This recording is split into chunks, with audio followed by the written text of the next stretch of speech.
लोणारा येथील गिट्टी खदानजवळ अग्नितांडव. लोणारा शहरातील गिट्टी खदानीजवळ आग लागल्याची घटना दिनांक 28 एप्रिल 2026 रोजी दुपारी 1 वाजेच्या दरम्यान घडली आहे. वारा उधाणामुळे विद्युत लाईनच्या पोलमध्ये प्लास्टिकची पिशवी अडकल्यामुळे आग लागल्याचे सांगण्यात येत आहे. यामुळे 11 केव्हीची तार तुटली आहे.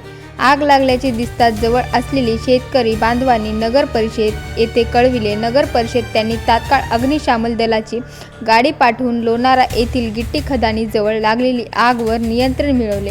त्याचसोबत लोणारा येथील महावितरण कर्मचारी रोज कुठं ना कुठं अशा घटना घडत असल्यामुळे उन्हाची चिंता न करता आपले काम करताना दिसून येत आहे.